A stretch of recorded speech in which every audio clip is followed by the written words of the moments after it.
¿Has tenido la sensación de que el lugar donde vives y te refugias es, en realidad, el lugar donde más te desgastas y consumes en silencio?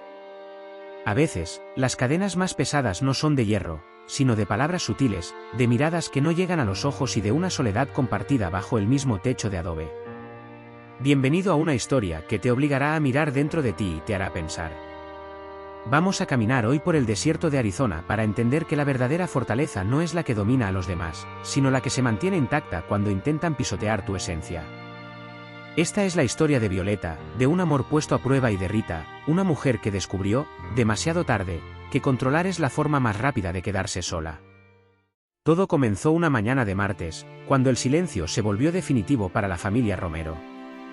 El padre de Salvador se fue sin avisar, dejando una silla vacía en el porche y un vacío inmenso en el corazón de un negocio que él mismo levantó desde la nada con su esfuerzo.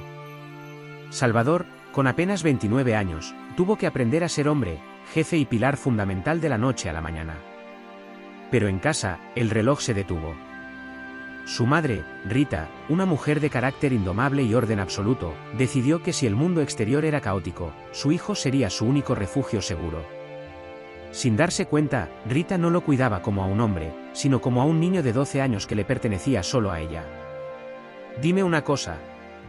¿Es amor aquello que te impide crecer, o es simplemente el miedo a la propia soledad? Entonces apareció ella. Violeta no venía de ranchos ni de linajes. Venía del esfuerzo puro, de ver a su madre limpiar casas para pagarle una educación que parecía imposible. Ella era la calma en medio del caos, tenía esa serenidad de las enfermeras que saben que una mano apretada a tiempo puede salvar un alma. Cuando Salvador la conoció en aquella ferretería, no vio a una chica humilde, vio su destino. Pero el destino tiene formas extrañas de probarnos. El día que Salvador llevó a Violeta al rancho, la sonrisa de Rita fue una máscara perfecta. Una máscara que, en cuanto Violeta dio la espalda, se desmoronó para revelar el veneno: no merece ser la esposa de mi hijo. Yo a tu edad ya sabía cocinar, ella es solo una mantenida. Violeta, acostumbrada a leer los silencios de una vida difícil, lo supo desde el primer segundo. Pero decidió amar. Decidió que su luz sería más fuerte que la sombra de esa casa grande de adobe. A veces, por amor, aceptamos prisiones creyendo que son puentes.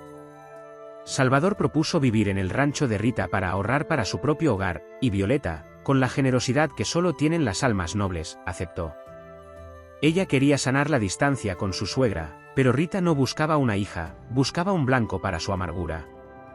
Los comentarios empezaron como pequeñas espinas en un ramo de rosas. «Qué bueno que mi hijo te encontró, porque sola no habrías llegado lejos», decía Rita con una sonrisa gélida. Violeta respiraba hondo, tragándose el nudo en la garganta, refugiándose en su sueño de ser enfermera que había quedado pausado. Dime, ¿cuántas veces has callado para no destruir la paz de quien amas, mientras por dentro te derrumbas poco a poco?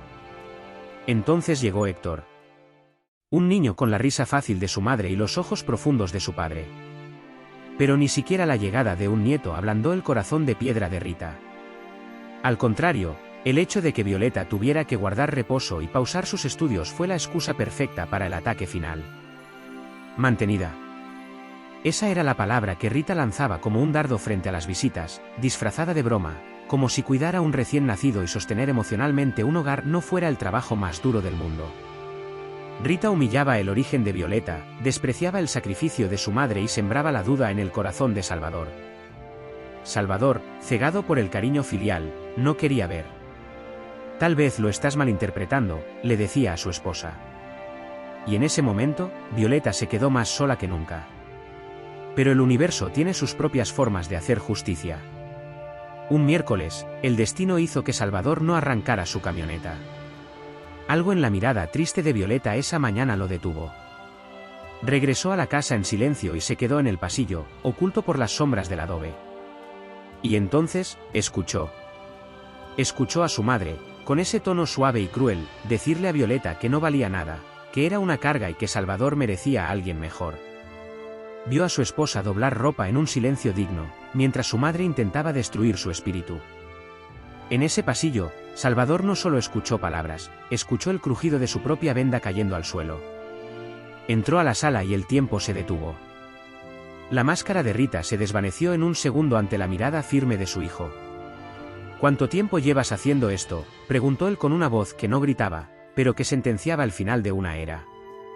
Esa noche, el alivio de Violeta no fue por la victoria, sino por ser finalmente creída.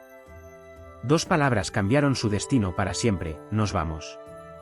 No fue fácil. Salvador y Violeta cambiaron el eco de un rancho con historia por una casa pequeña en las afueras, con un jardín mínimo pero un aire que finalmente se podía respirar.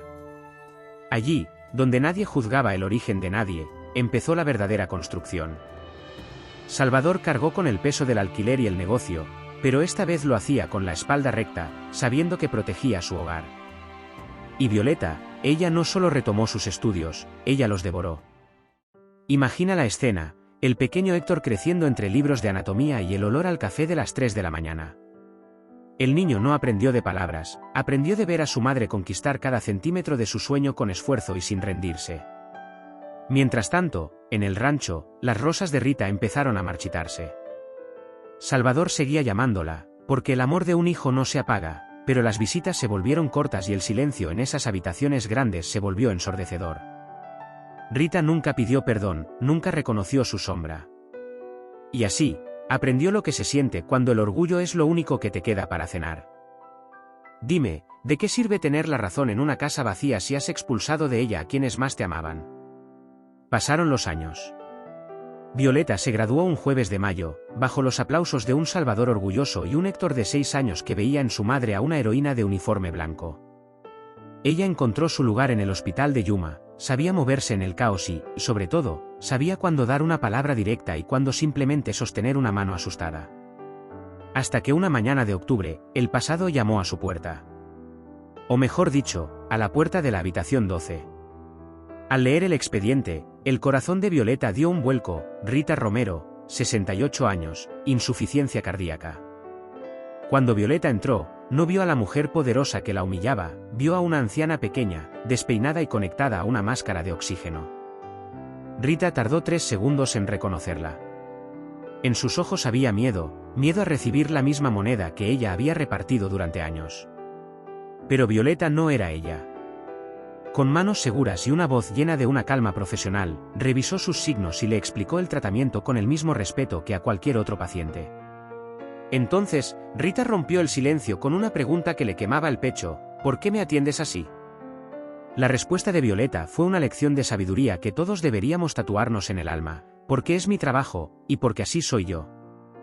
Salvador llegó al hospital antes del mediodía y entró directo a la habitación 12. Violeta los dejó solos, sabía que ese era un puente que solo madre e hijo podían reconstruir. Casi una hora después, Salvador salió con los ojos rojos, como si acabara de soltar un lastre que cargaba desde hacía años. «Quiere verte», le dijo a su esposa. Cuando Violeta entró, encontró a una Rita diferente. Ya no quedaba rastro de la mujer que dictaba órdenes en el rancho, quedaba un alma que había tocado fondo, y en la oscuridad, finalmente había visto la luz. Rita no buscó excusas. Miró a Violeta, frente a su hijo, pronunció las palabras que cambian destinos: te traté mal, te juzgué por lo que no tenías en lugar de ver lo que eras. Reconoció cada insulto, cada vez que la llamó mantenida mientras ella criaba a su nieto, cada burla disfrazada de broma. Hoy me desperté sola, y la primera persona que entró a cuidarme fuiste tú. Con la voz temblando, Rita no pidió olvido, pidió perdón. Dime, tú que nos escuchas, ¿has tenido alguna vez la valentía de reconocer que tu miedo a perder a alguien te convirtió en el verdugo de su felicidad? Violeta, con la dignidad que solo da el trabajo duro y la conciencia limpia, aceptó ese perdón. No con drama, sino con la sencillez de quien decide no cargar más con el odio ajeno. Durante los siguientes 5 días, la cuidó no solo como su enfermera, sino como el ser humano excepcional que siempre fue. Incluso Rita, en un acto de redención inesperada, llamó a doña Carmen, la madre de Violeta. Nadie sabe qué se dijeron en esos 20 minutos, pero al colgar, el pasado parecía haber sido finalmente lavado por las lágrimas. La historia termina un jueves de octubre, bajo el sol de Arizona. En el estacionamiento del hospital, Rita le pidió a Violeta permiso para conocer de verdad a Héctor. Y Violeta, mirando los ojos de su hijo, aceptó. Porque al final del día, ser enfermera no era solo un título para Violeta, era su esencia. Ella nos enseñó que cuidar a alguien no depende de si esa persona lo merece, sino de quién eres tú. Hay personas que necesitan tocar fondo para ver la verdad, y hay personas, como Violeta, que eligen no convertirse nunca en aquello que las lastimó. ¿Y tú? ¿Qué estás sintiendo en este momento? ¿Conoces a alguien que, como Rita, hiere en silencio? ¿O eres tú esa Violeta que está construyendo sus sueños a pesar de las sombras? Si esta historia ha tocado una fibra en tu corazón, dale like y compártela. Nunca sabes quién necesita leer esto hoy para encontrar la fuerza de perdonar o la valentía de marcharse. Suscríbete a Te Cuento un Histocuento y activa la campana para que sigamos sanando juntos, relato a relato. Nos vemos en la próxima historia, donde el alma siempre tiene algo nuevo que contarte.